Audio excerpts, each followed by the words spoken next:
All right.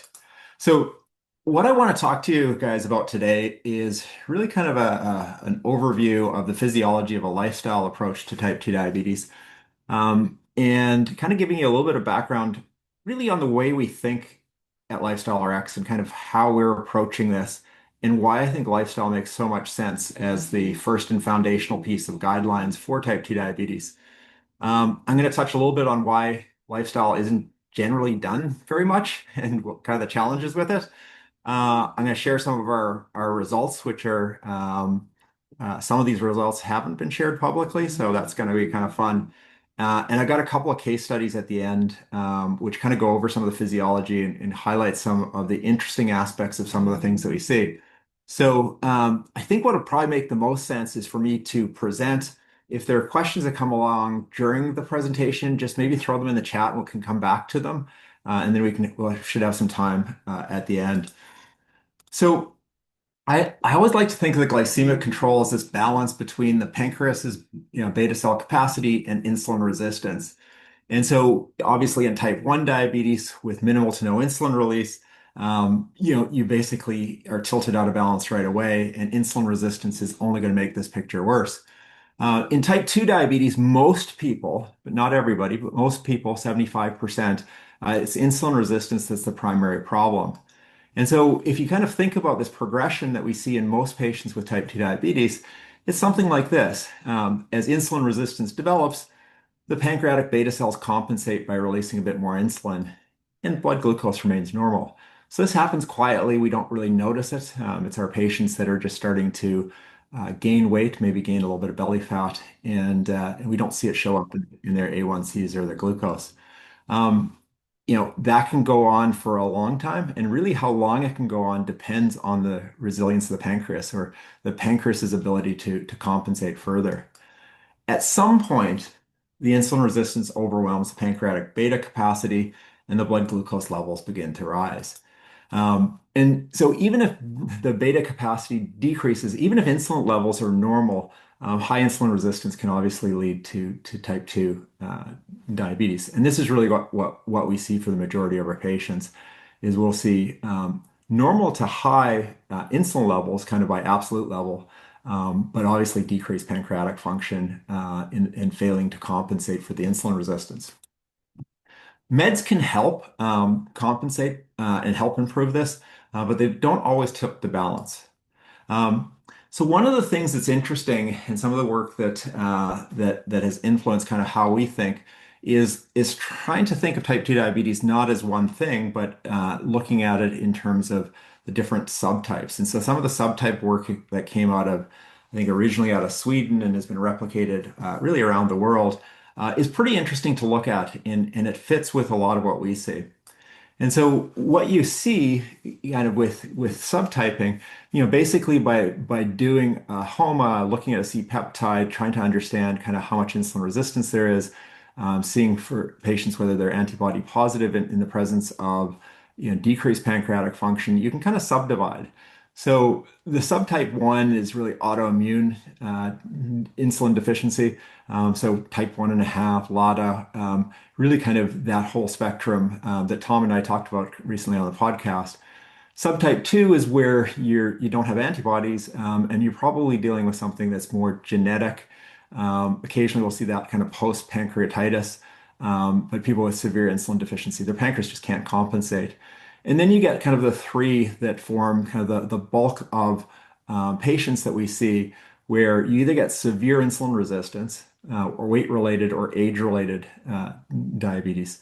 And these are all kind of varying degrees of pancreatic compensation for insulin resistance as the primary problem. And I kind of point out beside these patients are the perfect candidates for kind of remission programs and thinking about remission. Um, when you look at kind of that when you look at those subtypes, you realize it's really all about the pancreas in terms of where people fall. And that makes sense because the pancreatic beta capacity is the final common denominator. One of the subtypes, I'm just going to go back for a second, that subtype 3 is very, very interesting. So these are patients that are, I joke that they kind of have the super pancreas. They have very, very high insulin resistance with high compensation. And obviously there's stuff in the literature that suggests that maybe it actually starts with the hyperinsulinemia.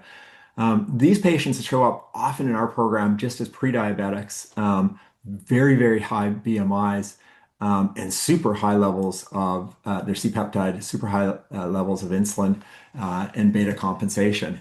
And they're particularly interesting just because if we wait for them to become type 2, it takes a long time for them to become type 2, and there's a lot more that we could do earlier if we recognize them earlier. Oh, yeah. So if you go back to kind of thinking about this from a pancreatic compensation, obviously subtypes 1 and 2, the pancreas is the issue. There's not really compensation going on. And then what we see is in age-related, there's some moderate compensation going on. But of course, in age-related, you've got a couple of other things that are happening. The beta cells are aging, so they're not as able to compensate. And also there's muscle loss. And muscle, as we'll talk about, is kind of the great buffer it's a buffer for carbohydrates. If your muscles are insulin sensitive, it makes a huge difference for your ability to withstand other changes. Weight related, this is kind of I kind of think about it as kind of if you look at the direct trial, so many of the patients would have fit into subtype 4 in that trial. It's patients that have gained weight over a period of time. They present in middle age. They're often BMI 30 to 33 if they're from Northern European backgrounds, and very, very responsive to weight loss. And then that subtype 3 that I talked about, the severe insulin resistance. And so I just love this graph because it's from one of DeFranzo's papers, actually from the Banting lecture, and it just really kind of points out that it really you can look at this. You can look at all of this as a continuum of pancreatic function. And so this is looking at the pancreas's ability to respond to glucose in the face of insulin resistance and correct it for that, and on a logarithmic scale. And you can kind of see there is no step change between normal glycemia, prediabetes, or type 2 diabetes. It's all a continuum. And I think we should think about that continuum in terms of, as we look at kind of treating our patients with type 2 diabetes, and think about kind of what elements are potentially reversible along that continuum. So, the thing I wanted to kind of highlight is some of the ways that we measure. So, wouldn't it be great if we could measure all this? Well, you can measure all this, and this is kind of what the HOMA model does. And so the HOMA model is really kind of based on this feedback loop between the liver and the beta cell. It's kind of central to the model, and there's a bunch of other assumptions that are built in. And so we in particular use the HOMA 2 model, which as you'll see is kind of a nonlinear representation, taking into account the various calculations we'll talk about. Just gonna let David in there. So if we look at it, from this relationship between the liver and the beta cell, insulin concentration is dependent on the beta cell's response to glucose. So of course, when we're eating, that response is going to be dependent on kind of the postprandial glycemic load. But when we're not eating, when we're fasting, it's hepatic glucose output that is really going to determine kind of how much glucose there is, and the response of the beta cell is going to be dependent on that glucose. And then if we kind of look at the other way around, the plasma glucose concentration in the basal state is regulated by hepatic glucose output, which is insulin dependent. So this kind of is this interrelationship between liver and pancreas. As I explained to our patients, it's like the pancreas can press on the accelerator and release glucagon to release more glucose from the liver, and the brake is essentially insulin. And so, of course, as we're going to see, development of hepatic insulin resistance, you get a sticky break and you start to get elevated glucose levels. Looking at kind of other elements of the model, and this is in the HOMA model, these are kind of fixed. So really kind of, you plug in the C-peptide or insulin, you plug in the glucose, and the model calculates everything else. And it makes some assumptions around what's happening in fat and muscle. So insulin obviously signals glucose uptake in fat and muscle. Although John Little was on our podcast, we talked a lot about this. we always love to kind of talk about the non-insulin uptake of glucose into the muscle, i.e., move after move after meals, and you can get some of that glucose uptake. Um, and then, of course, there is glucose disposal in the kidney and brain. And it's modeled here really as being dependent only on glucose. So, kind of in the Homer model, they make some assumptions there. And then the final kind of, there is, kind of again, kind of the fat and muscle for glucose disposal, yeah, again, kind of modeled just as, independently. So if we look at this, this is kind of the nonlinear representation of the HOMA2. And to make sense of this, you kind of think it's, as insulin resistance goes up in beta cell capacity or beta, you get more beta cell failure, you can kind of look at the graph kind of from that perspective. And so what you start to see is as you develop hepatic fat, as you develop liver fat, you get this increasing insulin resistance and you get this compensation of insulin. And so you go from that little green dot here. As that progresses, you see, you get to the state where insulin resistance might be 3 times normal. The beta percentage, the beta kind of response is producing about 200% of insulin that we'd normally expect, but the blood sugars are normal, right? And so this is that person that is insulin resistance, but they've compensated. So essentially compensated insulin resistance. As liver fat goes up further, insulin resistance goes up further, and insulin production is unable, it goes up in absolute terms, but in relative terms from a beta percentage, is kind of, producing the expected amount. What you see is that you start to see blood sugars begin to rise. And kind of looking at it here, you can kind of see how you're starting to see that beta capacity not being able to fully compensate for the insulin resistance. And so this is what we call decompensating insulin resistance. If we go a little bit further, where insulin resistance goes up further, but the pancreas starts to lose ground, you start to see what we call decompensated insulin resistance. And the thing that's really important here is there's an element of glucotoxicity that's going on that is quite reversible. And so we'll often see patients in our program that come in with high A1Cs. They're very insulin resistant, but their beta percentage is low. But when you look at kind of absolute terms, they still have a C-peptide around 1500, about 1.5 times normal. So even though there's lots of insulin around, it's nowhere near enough insulin to overcome that insulin resistance. And they're in this what we call decompensated insulin resistance. And so you can start to think about these kind of different areas of this homograph. And I think this is kind of helpful just to start to think about kind of patients that you see. So you've got a kind of place where you've got compensated insulin resistance.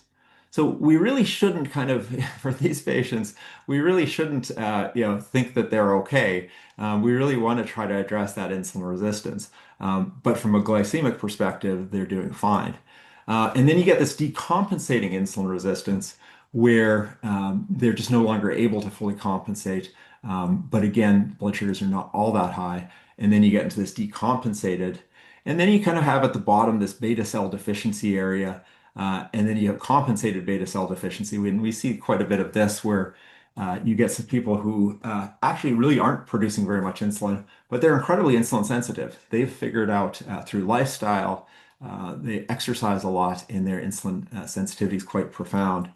Um, and so, again, kind of thinking insulin resistance on this side and beta cell failure on that side.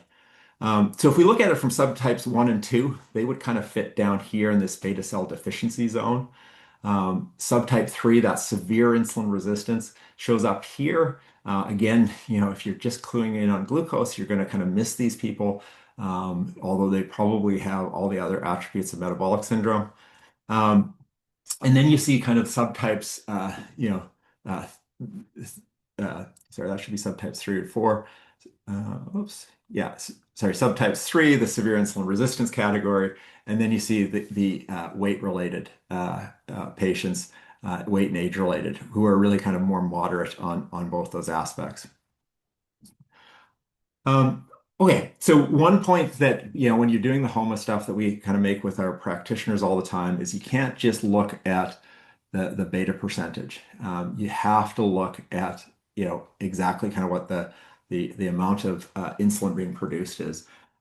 Just because at a certain point, as it starts to decompensate, the beta percentage is representing that it's not enough to maintain normal glucose.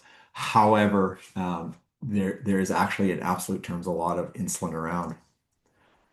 Um, the other thing kind of here, kind of with this that we look at here is we'll often kind of see this decompensated insulin resistance. And this is kind of driving home that point where the beta percentage is 30%, but the C-peptide is 1.5 times. So these patients actually do really, really well with lifestyle. Although if you were just kind of looking at them, you would think, they're going to need more medication or even potentially be thinking about starting insulin on them. Starting insulin on them would be the worst thing because they actually have a lot. So if we think about this, should probably say I've got this for a talk for prediabetes I'm giving later in the month, but if we think about prediabetes or type 2 diabetes, kind of ways to fix this, there's two big ways, right? We can increase the insulin release or we can decrease the insulin required. And really, when we think about it, if you've tipped into prediabetes or type 2 diabetes, the pancreas is failing to release more insulin. So we probably don't really want to push on increasing insulin release unless there's specific aspects to it. And so we'll look at this from a lifestyle perspective. We can kind of talk about it later. But so things like sulfonylureas that just push on that to get better blood sugar control basically aren't going to work over the long run. And we see that kind of in the data with sulfonylureas. And fortunately, we're not using very many of those. So if we actually look at this from a physiological basis, we've identified 16 physiological levers that you could apply here. Now, these are not mutually exclusive and there's overlap. And as you see, when we go through the lifestyle, there's quite a bit of overlap. But the point really being, and especially kind of the point that we make to our patients is, there's a lot going on to maintain kind of, to improve insulin resistance and improve blood glucose. And there's a lot of different aspects of physiology that you can impact. And there isn't a drug that actually will impact all this, but there are lifestyle strategies that will impact all of these. And so that's kind of a great basis to start on. So when we look at it, from a lifestyle perspective, the first thing up really is obviously nutrition.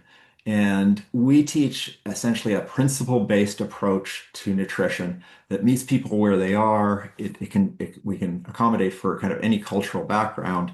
And essentially, we just translate kind of these principles to their own kind of way of eating. And people make, small changes in the right direction. And those better choices when they're aligned with their physiology is what leads to improvement.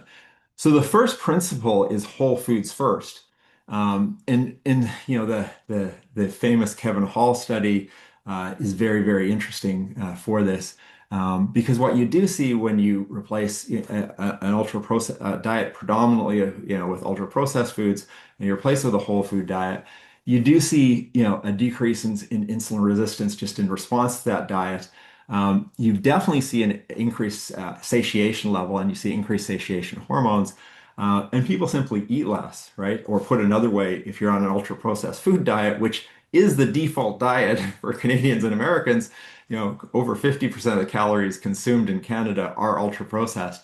When you make that shift, what you see is in Hall's study, which is very famous, there was a 500 calorie per day difference in terms of consumption. And these patients were, basically in a metabolic, lab situation, but they were allowed to eat freely, so they weren't restricted in any way. And he tried to balance for everything. He tried to balance fiber and protein and all these other things to try and really separate that it was just the ultra processed food aspect of it. Interestingly, that 500 calories correlated very closely with the speed, how fast they ate. So, because they ate a whole lot faster when they're eating ultra processed foods. So these foods tend to kind of go in, and I call them stealth calories. Our body's designed to be able to interpret the food that we're eating, and we do that by releasing a whole variety of hormones, including GLP-1, but also PYY and others. And those signals from our gut tell our brain really how much we've consumed. Problem with ultra processed food is we eat it faster and absorb it quicker. And it's like stealth calories. You eat 1,000 calories and your brain thinks you ate 500, and you get this difference. The reduced glycemic load, hugely important. Slow glucose absorption, so some of that's going to be from just the diet's naturally higher in fiber. And definite signs of reduced inflammation. Anything that increases inflammation will increase insulin resistance. Anything that reduces inflammation will likely reduce insulin resistance. So you get a lot of traction on this first step. And of course, the first step, like I said, is the not really mutually exclusive because a lot of this, by doing this, you've probably lowered the glycemic load, you've probably changed the protein and fiber requirements, and you've certainly changed the fat requirements. If we go to the next principle, low glycemic load, um, this one's kind of obvious, and again, kind of when we look at it, there's just going to be, there's going to be less glucose, being delivered into the bloodstream at any one time from a low glycemic load diet.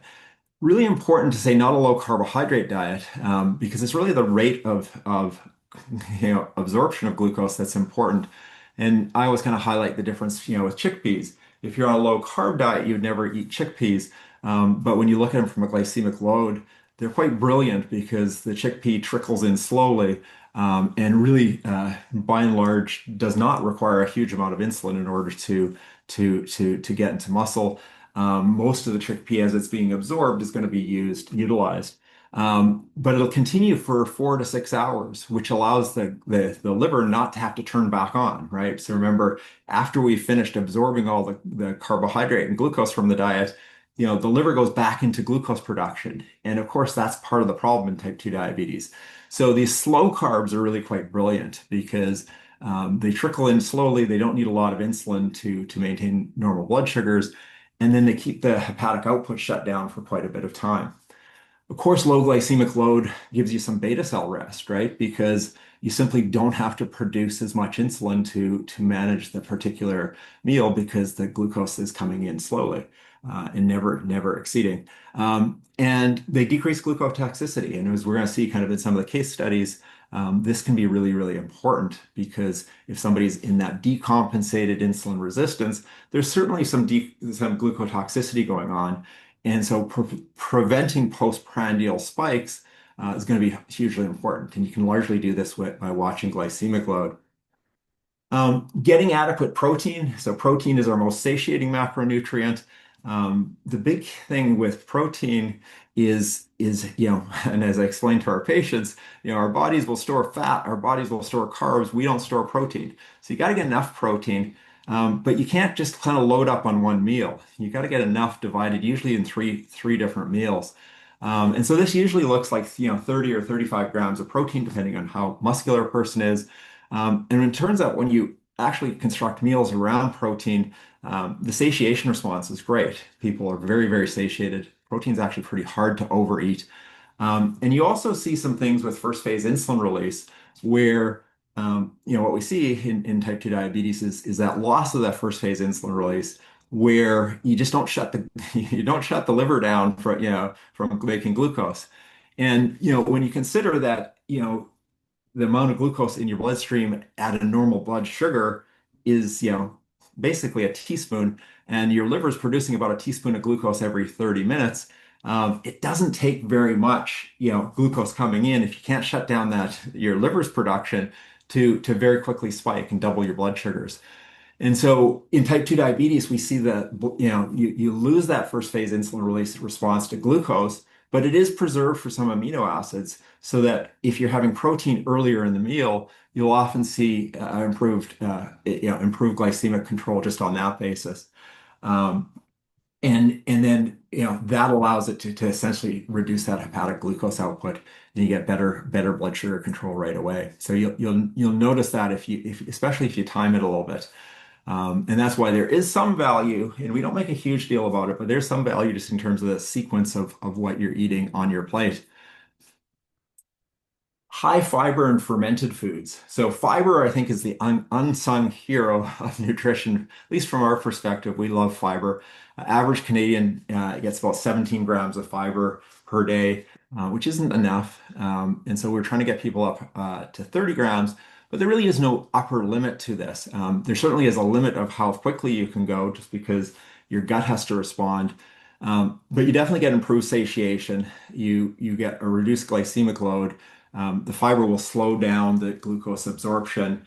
You get a lovely reduction in inflammation, and you get an improvement in GLP-1 secretion. So essentially, fiber kind of will slow down kind of the gastric emptying. It will, it'll slow down just the kind of the almost physical absorption of glucose. But really, with the fiber, its most profound effect is it's feeding healthy gut bacteria that turn that fiber into short chain fatty acids. And so the reason you got to go slow is because your gut might not have enough of those healthy bacteria to eat that fiber. So if you go too fast, you may get a lot of gut symptoms. But if you progress fiber over time, and I think you can progress it for years, and gradually increase your ability to tolerate fiber, and adding fermented foods actually improves this process, makes it a little bit easier. You get kind of the ability to produce more and more of these short chain fatty acids. The short chain fatty acids, directly trigger GLP-1 secretion, but they also affect pretty much every other appetite and satiation hormone going. So you see essentially, improved satiation and decreased appetite. So you get a great effect from this, and it builds over time. So we love that. You also see with short chain fatty acids improved fat oxidation, so improved ability to utilize fat as fuel. So again, kind of when we're trying to get people to lose weight, if we can start to if they can start to mobilize their stored energy and be more efficient at fat oxidation, that's going to be helpful. And then the reduction in inflammation that you see over time, especially as the gut microbiota improves. So we love we love fiber. And then healthy fats. Really here, what we're trying to do is help you with a few things. So reducing kind of the saturated fat intake is going to be important just because saturated fat intake is associated directly with some insulin resistance. There's a satiation component to fat in meals, and I think it's a bit more variable for people. And then the other thing that we see is kind of this balance between omega-3s and omega-6s that's very important. The What you also see, and you probably see the decrease, the decrease in lipotoxicity at the beta cell, is probably happens mostly in that switch from whole food diet to switch from ultra processed food to whole foods. But it's definitely a component here because if you're having a very high fat meal, and there's lots of circulating fat, you're going to have some lipotoxicity issues as well. So making that switch, and really what we try to do is get people to try to get to about 50% monounsaturated, 25% polyunsaturated, less than 25% from saturated sources. And that's in terms of their fat component. And if you look at it from a calorie perspective, it'd be less than 10% of calories coming from saturated fats. By and large, pretty straightforward to do over time. When we go kind of look at the levers that are going to be affected by exercise, we could probably spend the whole hour here, but really suffice to say, we get a direct effect because obviously, as you look in kind of DeFranzo's work, muscles are probably where a lot of this starts. And it's insulin resistance in the muscle. And of course, the same process that leads to ectopic and hepatic fat, you're going to have ectopic fat in the muscle causing insulin resistance. The great news is that exercise works, right? And so you get kind of an acute effect and you get a long-term effect from exercise over time. And it's not just exercise, it's activity. And so that importance between kind of exercise improving, insulin resistance in muscles, as well as kind of that non-insulin dependent glucose uptake that you get from just movement, especially after meals. And you can get to that place where you're supposed to be, which is 80 to 90% of the carbohydrate that you consume should end up in your muscle, provided they're healthy and you're active. And if you can do that, you prevent what's happening in the alternative, which is that carb that's not being absorbed by the muscle is going to be taken by the liver and converted into fat. And remember, the fat that's going to be created, the triglyceride that's going to be created, is going to be saturated triglyceride. And so as that circulates, that's probably not great fat being stored elsewhere in the body. And so, getting your muscles to be that buffer is going to be hugely important. Watching your sedentary time is a key factor for this. You can negate much of your exercise by sitting all day. This is something I have to remind myself. And so I've got my standing desk, my treadmill under my desk, but it is the challenge. Probably the biggest lifestyle challenge I think I face is the sedentary issue. And then resistance training, trying to improve the quality and strength of your muscles, improve the mitochondrial density of your muscles. Anything you can do there is going to have a huge impact. And then we can't forget stress and sleep. So a lot of this is mediated by cortisol. And so, cortisol, Uh, Brendan, yeah. this is wonderful. If you could wind up in the next 2 or 3 minutes to give us plenty of time for questions. Okay. So sleep and stress, hugely important. And kind of really that cortisol effect is going to drive glucagon. So let's just fire through. Didn't even kind of touch on weight loss, but of course, much of this is going to be mediated by weight loss because the hepatic fat is driving the hepatic insulin resistance, which is what you're seeing in the in the baseline of the insulin resistance on HOMA. Let me skip through this quickly. Um, I'll come back to that just in the questions. I'll come back to this. What I want to do is actually just kind of talk a little bit about results, and then I'll save some of the case studies. So when we look at all of our type 2 patients, 85% of people taking our program will maintain or improve their A1C. And those that improve their A1C, we see an average reduction of a full percentage point. But really, kind of when you look at the patient flows, it's quite fascinating, right? So at the beginning, there's nobody who has their, obviously, kind of by definition, we're looking at patients with A1Cs above 6.5. We get about 37% of patients under 6.5% from going through the program. And pretty much every other category shifts. And so the poorly controlled decreases quite a bit. So it really does work in terms of, thinking about using this. Um, it of course, as I said, weight gain correlates with hepatic fat, which correlates with insulin resistance. So weight loss is going to be the big driver. And so if you look at it from a weight loss perspective, the average weight loss in our program is around 8.1% for people that respond. There is 14% that don't respond, and we see about a 2.8% average weight gain. Pretty similar to pretty much every study that you see kind of using, varying different components for weight loss. And I think what's really important with this graph is actually looking at it from people that respond quite a bit. If you factor out GLP-1 use, 15% of our people are on GLP-1s. The average weight loss only drops to 7.9%. And the average weight loss gain for somebody on a GLP-1 is only about 1 percentage point above. If we look at over time, what we see is kind of a sustained and improving weight loss over time. So at 6 months, it's around 8%, 12 months around 8.9%. And as we're starting to get longer term follow-up, we see this kind of dose response to the lifestyle factors. And then you look at this just kind of consistency across subgroups. Um, the women all feel that the men lose weight easily, but the data says, well, maybe a little bit, but not huge amount difference. And it's very, very, very, very kind of consistent across groups. And there's kind of that difference between the GLP-1 use versus not. It's not a huge difference, about 1 percentage point. If we look at our pre-diabetes, and I'll finish up here, Tom, just if you look at our pre-diabetes results, 89% will improve or maintain their A1C. But I think this is the big headline. Of people that come in with pre-diabetes, 51% of the patients that come through will get their A1Cs under 6%. And so they'll no longer kind of meet the criteria for pre-diabetes after doing this.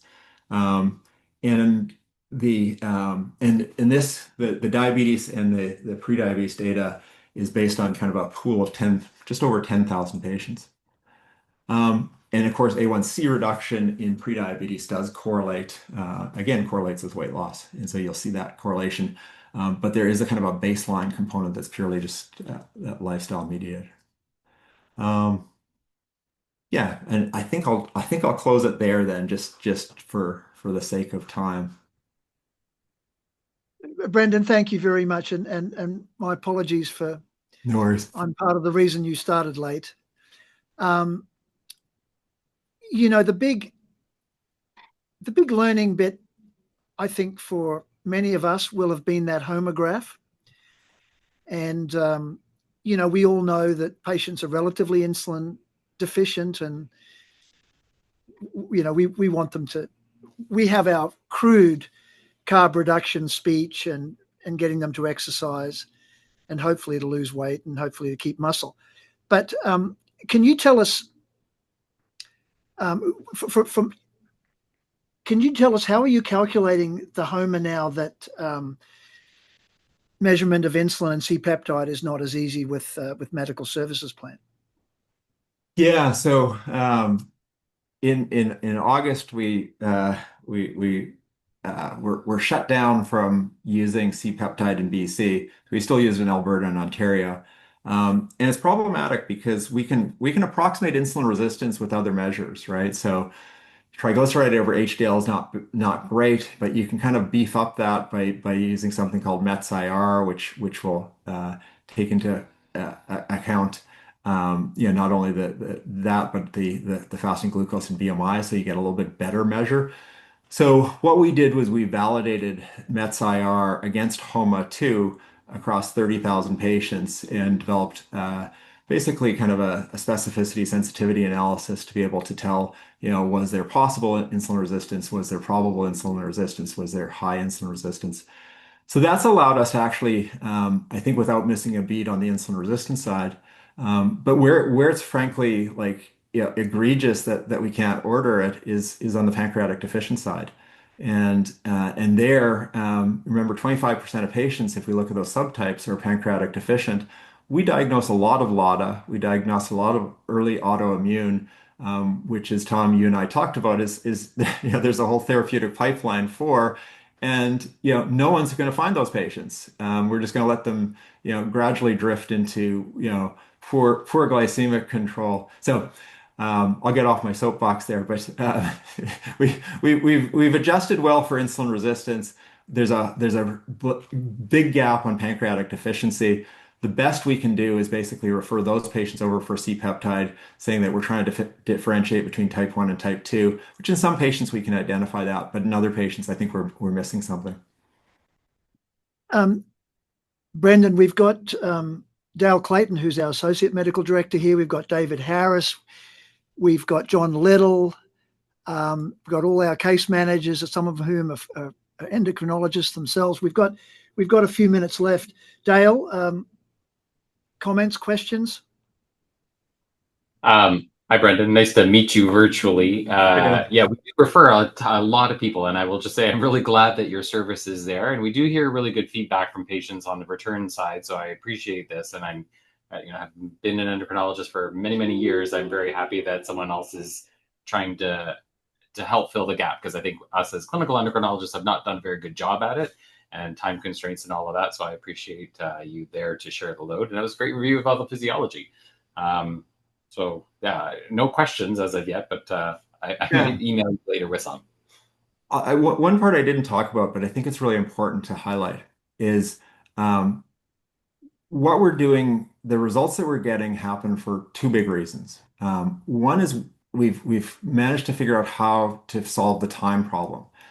If you try to deliver this in your practice, you don't have the time. You just simply don't have the time to deliver. We deliver over 30 hours of program time because we can take one-on-one visits and pair them with group medical visits and pair them with an online curriculum. So in primary practice or in specialty practice, you simply don't have the time. And then the other part of it that's, I think, just makes it really feel futile is even if you did take the time and you spent all this time with patients, maybe 1 out of 10 is ready to make the change when you're talking to them. And that readiness for change just it feels almost infuriating because you spent the time and now you don't get that return. Because we're referral based, because nobody has to be in the program. People, there's nothing holding them there, right? They come into our program. The first thing they're greeted with is a questionnaire that takes an hour to fill out. Like there's a lot of work in our program. They get homework. They have to show up for things. But we get people, if they come to the consultation, we'll get a fully 60% of those people all the way through the 12 weeks, which is higher than the DPP, right? So the online virtual works because it's convenient, but the real reason that we're seeing these benefits is because the people we're getting are ready for change. When we started, people thought, but you won't get very many of those people. Well, we have 125 physicians working in 3 provinces across the country. And we're seeing it on kind of our current run rate is about 40,000 patients per year. And we're physician constrained. We're not patient constrained. So there are a lot of patients that really do want this as part of their care. Um, Interestingly, we also thought we'd get all the people that just didn't want to be on drugs. We get some of those, but most people are super balanced about this. They just want to actually have the lifestyle component along with whatever medical component they need to do better. I'm going to plant a question for John Little. Dale does 1 hour HIIT workout every day, and he is like, Dale is cut. Like, Dale is just an advertisement for, and John Little was helping me with a HIIT program myself. John, can you add some stuff for us, some takeaway exercise recommendations? I won't take anything away from Dr. Byrne's real world evidence here, but I'm sure he would probably be a supporter of HIIT if it's something that a patient wanted to do or thought was appropriate. And I think in this population, I've heard of Dale's infamous HIIT workouts. They're probably more higher intensity than what we're thinking about here. But in this population, I'm sure Brendan would agree, picking up the pace of your walk, going a little quicker in between the street lights or finding a hill and doing incline walking is HIIT in many of these patients. So I think that they can do HIIT, and it's not as extreme as, Biggest Loser type workouts that people think of. But Yeah, I have to say what we see overwhelmingly is just getting people walking and walking every day, and then trying to even get them walking a couple of times a day. That's the foundation. HIIT is the cherry on top of the exercise pyramid. If you don't have that foundation and you send somebody to do a HIIT workout, it's horrible. It actually feels just terrible. And so we're kind of, we start slow and easy and just try to build. One of the things that's really cool about our data that's starting to show up is there's a dose response curve to time in program, time and engagement. And if you look at some of the elements, a lot of the dietary elements will cap out in the first 6 weeks, 12 weeks. You kind of get their benefit. Exercise doesn't. Exercise can progress for years. And some of these patients that we have will start by not walking at all, and get themselves up to pretty impressive distances, and even start doing road races and things like that. So exercise is definitely phenomenal in terms of progression. But I do think kind of HIIT, is going to be Dale, you're much fitter than the average person that we're seeing in our program. um, Dave Harris, I know I didn't give you any time, but Dave, have you got some insights for us? Dave is an obesity specialist. Hi, Dr. Byrne. That was great. Yeah, Dave Harris, Director of Bariatric Surgery for Vancouver Coastal, Medical Director. Worked for the three surgeons. Yeah, I think, yeah, I've been seeing a lot of people come to your program too. Very impressed, very happy with. I loved all your dietary stuff today in the private programs across Canada for obesity and weight management. Those are a lot of the emphasis of the concepts that are given.